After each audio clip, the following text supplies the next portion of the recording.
वंदे गो मातरम। इस समय हम हमारे जीवन के सबसे महत्वपूर्ण स्थान पर खड़े हैं और महत्वपूर्ण ये इसलिए है कि हमारे जीवन के सबसे अनमोल साथी अगर कहें, जो शायद जब तक सांस चलेगी तब तक सांसों के साथ चलेंगे, हमारे मित्र स्वर्गीय विनोद कुमार और हमारे द्वारा मिलके लगाया गया ये आखिरी वृक्ष है।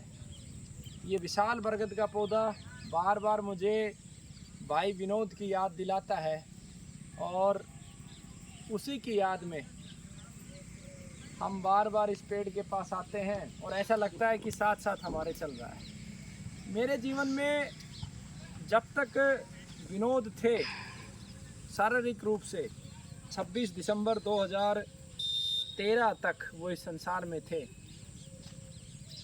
बहुत ही प्रेम करते थे वो। मैं ये नहीं कहता कि केवल मेरे से प्रेम करते थे, उनके जीवन का अगर सार रूप में देखा जाए तो वो हर किसी से प्रेम करते थे।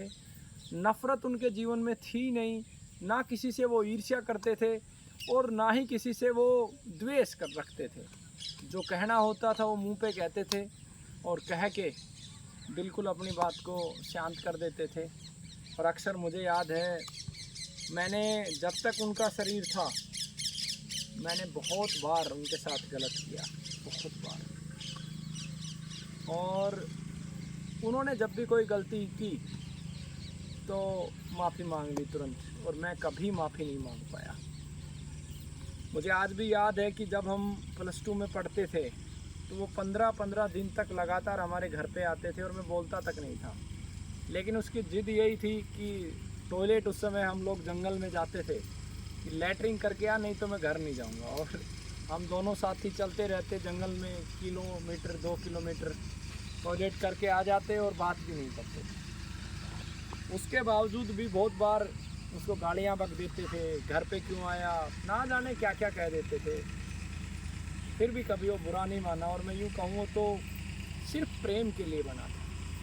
मेरे जीवन में अगर मैं कहूँ कि मेरे को प्रेम करने वालों में उससे ज़्यादा प्रेम मुझे किसी ने नहीं किया, इतना निस्वार्थ प्रेम किसी ने नहीं किया। और आज उसको इस संसार से गए हुए लगभग 10 वर्ष हो गए हैं, और इन पिछले 10 वर्षों में जीवन में हमने जो भी सोचा है वो सब पूरा हुआ है। भले ही जेल के दौरान जो भी कल्पनाएं करी वो सारी कल्पनाएं पूरी हुई, और जेल के दौरान भी उनकी बहुत यादें आई।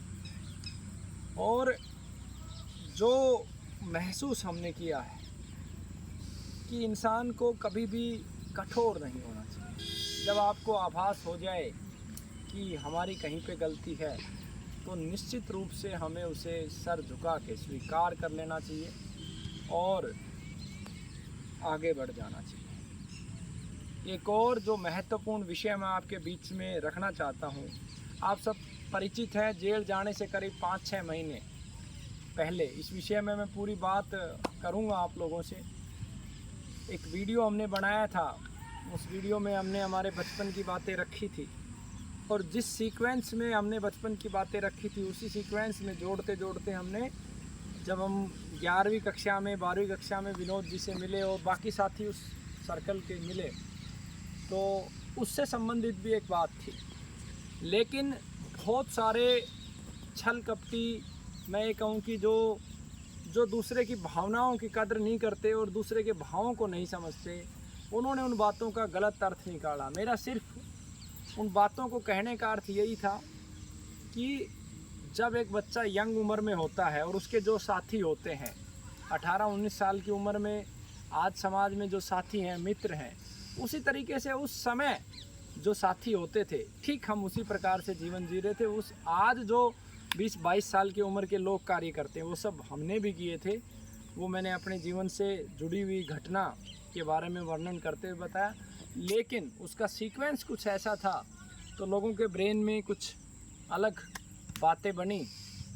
बहुत लोगों ने मेरे जेल जाने के बाद कमेंट भी किए, तो मैं उन सबसे हाथ जोड़ के यही कहना चाह रहा हूँ कि हमारे उस समय के जितने भी साथी थे, जैसा कॉलेज में सब होते हैं, हम भी ठीक वैसे थे, अलग कुछ भी नहीं था। मैं सिर्फ उसमें यही बताना चाह रहा था कि मैं भी एक साधारण इंसान हूँ, और आज भी मैं एक ही बात कह रहा हूँ कि मैं एक सिर्फ इंसान हूँ, प्रयास कर रहा हूँ। कुछ विषय मैंने अपने जीवन में लिए हुए हैं, जिनमें से एक विषय कैंसर का है और परमात्मा ने दूसरा विषय मुझे धारा 300 क्षेत्र का दिया है। शायद सौभाग्य है मेरा कि इस धारा के अंदर मैं गया, और जितना मैंने देखा है जीवन में, कोई भी घटना घटने के पीछे कोई ना कोई कारण होता है। तो पुनः क्योंकि मैं जीवन में कभी उस इंसान से माफ़ी नहीं मांग पाया, आज पुनः मैं अपने यार से फिर जहाँ भी वो कहीं है मुझे माफ़ करे। मेरे द्वारा उसको बार बार जो उसके साथ बदतमीजी करी गई मेरे द्वारा, और उस यंग उम्र में जो अहंकार था उसके लिए वो मुझे माफ़ करे। और जो जेल जाने के दौरान उस वीडियो को लेके लोगों ने उसका गलत इंटरप्रिटेशन किया, और उसकी वजह से भी उसकी कहीं ना कहीं आत्मा को ठेस पहुंची होगी, कहीं ना कहीं हमारे सब परिवारों के लोगों को भावनाओं को ठेस पहुंची होगी, उसके लिए भी मैं माफ़ी मांगता हूं। और विनोद कुमार जैसी पवित्र आत्मा इस संसार में ना कभी मैंने देखी और ना कभी होगी, ऐसा मेरा मानना है। उस जैसा व्यक्ति तो शायद इस संसार में होगा। हाँ, वो भी हमारी तरह ही एक साधारण इंसान था, लेकिन उसके अंदर कुछ विशेषताएं थी, जैसे प्रेम करना, लोगों से सभी से प्रेम करता था, ईर्ष्या ना करना, सबका भला सोचना, सबका अच्छा सोचना, प्रकृति के लिए सोचना, गरीबों के लिए सोचना, और स्वार्थ नाम की चीज़ उसमें थी नहीं।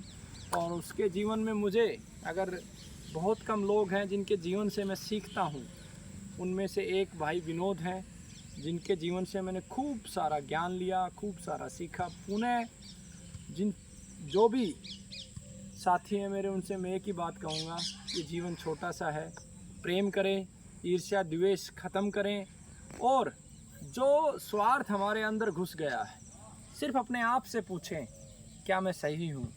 अगर आपको लगता है कि आप सही हैं तो निश्चित रूप से आगे बढ़ जाइए। आपका मूल्यांकन आपके अलावा और कोई संसार में नहीं कर सकता है, आप ही मूल्यांकन कर सकते हैं। वंदे गौ मातरम, भारत माता की जय।